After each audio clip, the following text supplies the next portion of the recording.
Муну көрүп аткан ар бир окурман өзүнүн тагдырын кайсы жерде жашоодо орду каерде экенин билиш үчүн предназначениясы, бул жашоодо кантип кызмат кылам, кайсыл сферадамын мен, эмне кызмат кылышым керек, кайсыл жакта менин талантым деп билгиси келсе, ушул азыр мен кошкондой өзүнүн туулган күнүн, айын, жылын ар бир санды өзүнчө бири-бирине кошуп чыгат.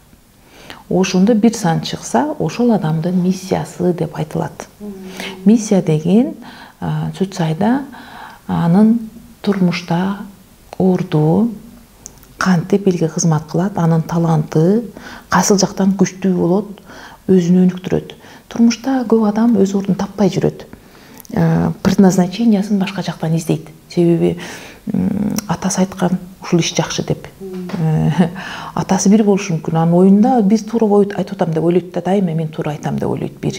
Мына ал жакта иштей деп өзү врач болгон болсо, аны деле врачтыкка түртө берет. Же болбосо бир эми көбүнчө ал главврач болот, же бир мектептин директору болот бирчи. Анан баласын сурабай этпейли, сен дагы кийин мектептин директору болосуң, же главврач болосуң, бийлик отуруш керек деп туруп, бийлик жакшы, жетекчилик, кийин жетекчи боло турган жакка түртө берет баланы. Баланын миссиясы бир эместир. Миссиясы башкадыр. Ошентип алар башка орунда жүрүп калат дагы, өмүр бою кыйналып, өз ордун таппай жүргөн адамдар көп. Эгерде азыр миссияны жөнүндө айтабыз, ушул жерден көргөн адам өзүн кайсы багыттан издешти билип калат да, өзүнүн орду каерде.